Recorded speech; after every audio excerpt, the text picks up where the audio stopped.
એના બાપે હું ખજાના ડાયટા છે કોને ખબર એ વહુ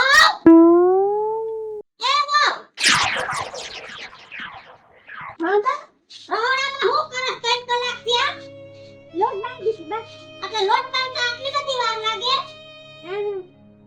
શાક બનાવતી હતી ને એટલે થોડી વાર લાગી છે બાના કાટલા બાના આરહુડી તો આરહુડી કેમ કે માં તો હતી નથી કાઈ શીખવાડે અને બાપે પટાપટા કરીને અને પોતરા જેવી કર નાખી છે ઢીલી કોસીના પેટની હાવ કાઢી ઠીબડા જેવી તે હેને કામમાં ઝડપ રાખજે ઝડપ હા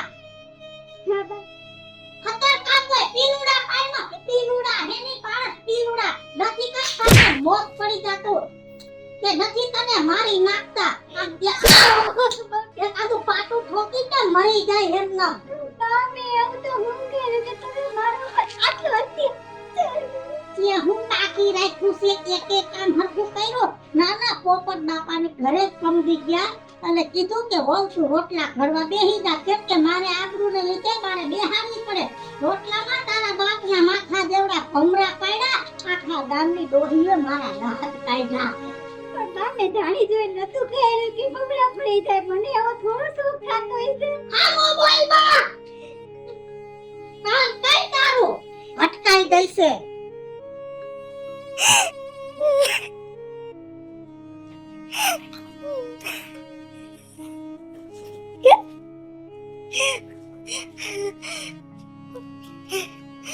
ઉભારી અને ઘડી મારે તમારે વાત કરવી હે હા બોલ શું છે દંબાને સમજાવતા હોય તો એ મને બોલતા હતા ને ત્યાંથી મેં બધું સહન કરી લીધું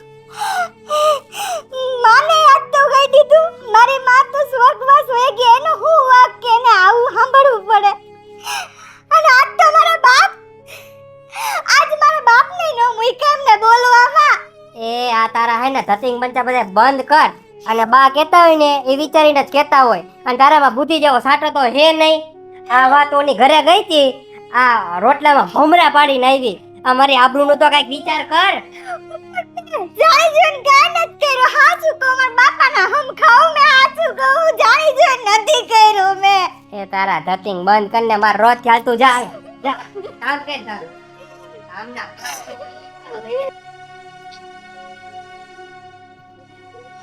એ બાપુજી બેટા કાજલ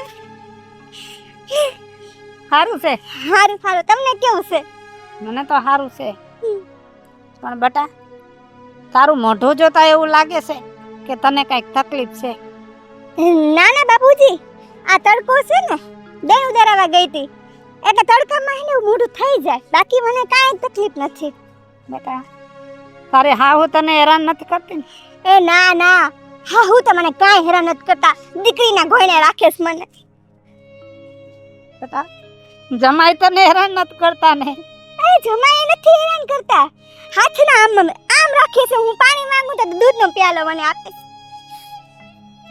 કાંઈ વાંધો નહીં બેટા પણ ખોટી ઉપાધિ ન કરતી તારા મોઢામાં ઉપાધિ દેખાય છે ના બાપુજી તમારું હે ને વેમ છે મારા હાહુમાં તો ભગવાનના માણસ છે લોટ દરાવવાનું કહેતા હતા કે લાવ હું દરાવી આવી દઉં પણ મેં કીધું ના હાહુ દરાવા જાય એ સારું લાગે તો એને એના છોકરાને કીધું પણ જણ દરાવા જાય એ સારું ન લાગે તો મેં કીધું હું જ દરાઈ આવું બાકી મને કાંઈ તકલીફ નથી આ તડકાને લીધે એવું લાગે છે તમને હો સારું ધ્યાન રાખજો ગમે એમ કે પણ મારી છોકરી ઉપાધિમાં હોય એવું લાગે છે એને કાંઈક દુઃખ છે હે ભગવાન કેવા મારા નસીબ છે આટલું દુઃખ હોવા છતાંય મારા સગા બાપને હું મારું દુઃખ નથી કહી શકતી કેમ કે એ તો પહેલેથી દુઃખી માણસ છે મારું દુઃખ આપીને એમને વધારે દુઃખ આપું એના કરતાં દુઃખનો ઘૂંટડો પી લેવું જ સારું છે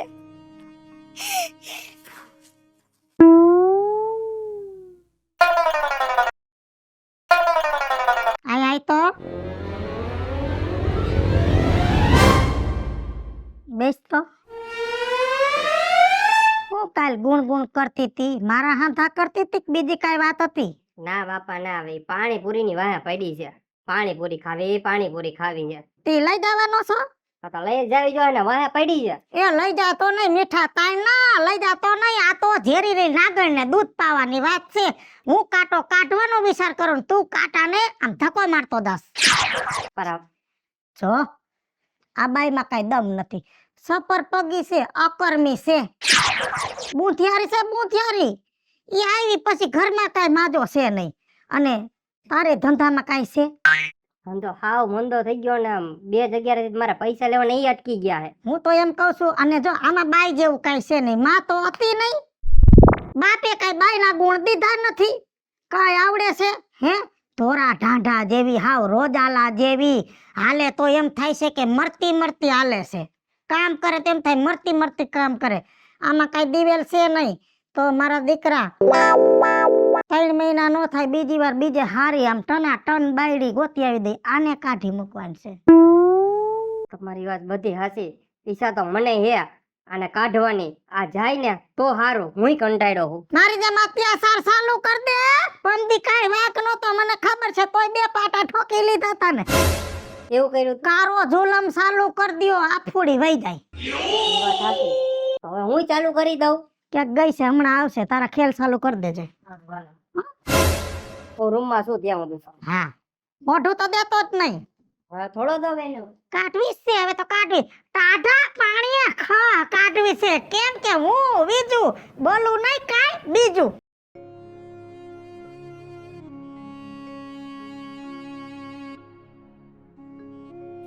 આ બાને એમ થાતું નથી કે બાટલો અધર કરવામાં હાથ દેવડાવ. થાકી ગઈ હું તો. હું બોલી તું હે?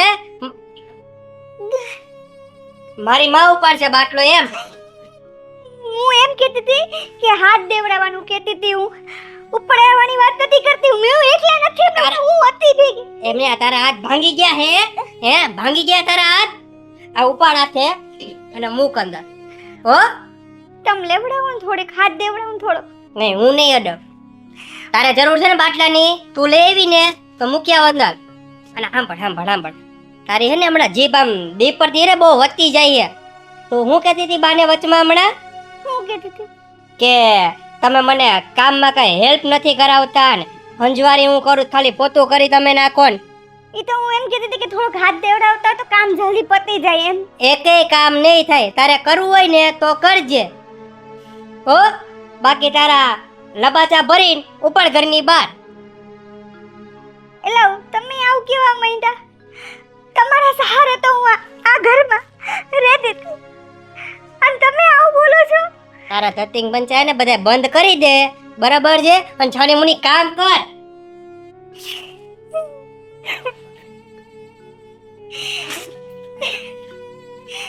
હે ભગવાન, અત્યાર સુધી મેં ઘણું દુઃખ સહન કર્યું પણ હવે આ સહન શક્તિ નથી રહી મારી કે હજી હું દુઃખ સહન કરું.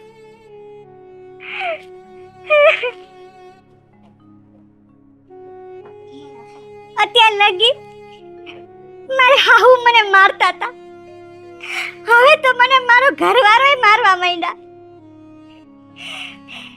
મને લાગે છે કે હવે મારે બાપુજીને વાત કરવી જ જોઈએ કેમ કે તો જ દુઃખનો અંત આવશે.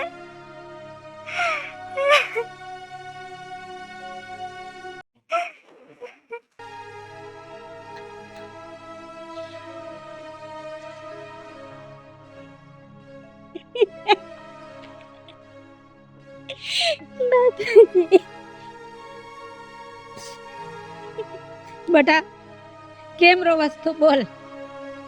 તું કે તને હું થયું બેટા?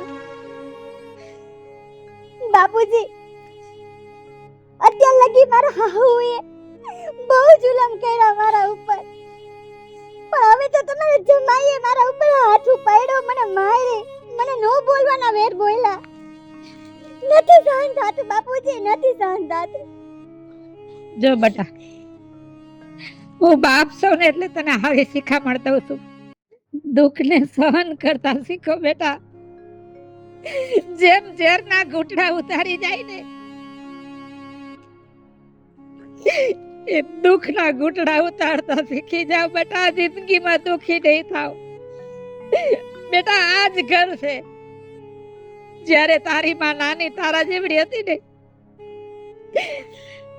ત્યારે મારી માએ એના ઉપર ખૂબ અત્યાચાર કર્યા, ખૂબ હેરાન કરી. તારી માએ દુઃખ સહન કર્યું હતું ને બેટા, છેલ્લે એને રાજપાટ આવ્યું, આખા ઘરનો વ્યવહાર એના હાથમાં આવ્યો બેટા. અને હજી તો ક્યાં જાજાતી થયા છે, હજી તો 5-6 મહિના થયા તારા વિવાહ થયા. થોડાક દી સહન કર, એકાદી છોકરું થયું થઈ જાય ને એટલે આ ફેરી તું વાલી લાગવા માંડીશ બેટા. સાની રહી જા. સારું જો રિહામણે આવવાની વાત ન કરતી, ચા પી અને પાછી વહી જા.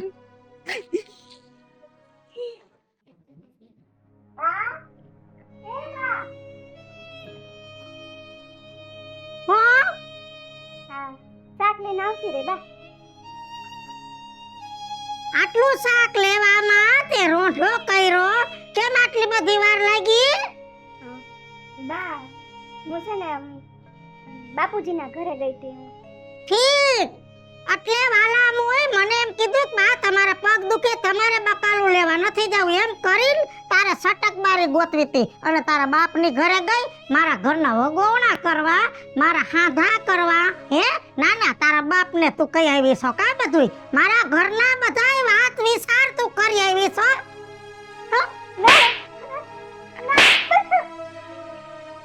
જા ઘરમાં જા, શાક બનાય. આ નીકળો આવે ને કઈ તારી ખેર નથી. આવા દે મારા છોકરાને. હું થયું બા? હું આમ ધોભો થઈને ઉભો? તું આ ફુઆત થાવ ને, તું આ ફુઆત થાવ ને. તારી બાયડી ગઈ તી તારે હારાને હાંધા કરવા. હવે છે ને જોતી જ નથી. આપણા ઘરની વાત કરી આવી છે. આપણા ઘરની? હા, અને આપણે જોતું તેને ઉજાડી ગયું છે. બોલાવે નાય કાટલી, એ કાટલી, બોલો ને. અહીંયા સીધ ગઈ તી તું? બાપુજીના ઘરે ગઈ હતી. આજ તો કા કેને પૂછીને ગઈ તી તું? અને પૂછ્યું તું હે? તને ના નથી પાડી? હે? હવે આ જોતી જ નથી. કાઢી મૂક આને. હાલ નીકળ મારા ઘરમાંથી. પેલા આની એને સર્વિસ કરો પછી મોકલો આને બા. વાલા હોય લે ભાઈ, નીકળ બારી ની હે. તું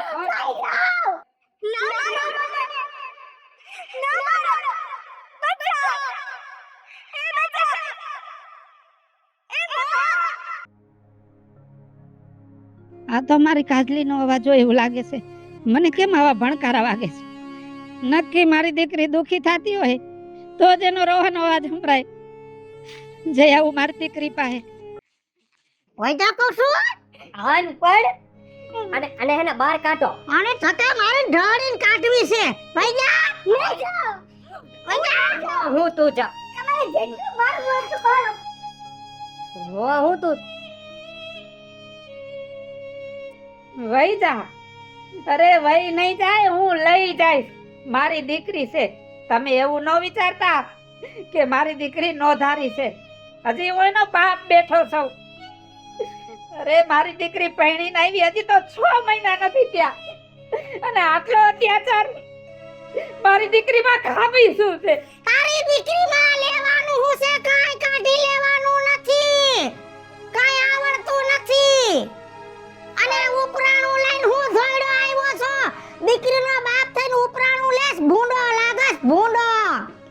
ઉપરાણું લઈને નથી આવ્યો, પણ મારી દીકરી માથે દુઃખ પડે છે ને એટલે મારી દીકરીનું દુઃખ છે ને એ મને અહીંયા ખેંચીને લઈ આવ્યું છે. અને છેલ્લી વાત સાંભળી લ્યો વેણ, મારી દીકરીની ઉંમર હજી પૂરી નથી થઈ ગઈ. મારી દીકરીને ગમે ત્યાં સારું ઠેકાણું ગોતીને હું મારી દીકરીને પરણાવી દઈશ. પણ આ તમે જે કર્યું છે ને ઈ તમે ખોટું કર્યું છે. કેમ કે તમારા ઘરમાં દીકરી નથી એટલે દીકરીનું દુઃખ હોય ને એ તમને ખબર ન પડે. પણ ભગવાનને હું એટલું જરૂર કહીશ, હે ભગવાન તું દીકરી દે ને તો આવા નાલાયક અને નુગરા હોય ને એના ઘરે પેલા દે અને એની દીકરી મોટી થઈ અને હારે જાય ને એના માથે દુઃખ પડે ને ત્યારે આવા માણસને ખબર પડે કે દીકરીની વેદના શું કહેવાય, દીકરીનું દુઃખ શું કહેવાય.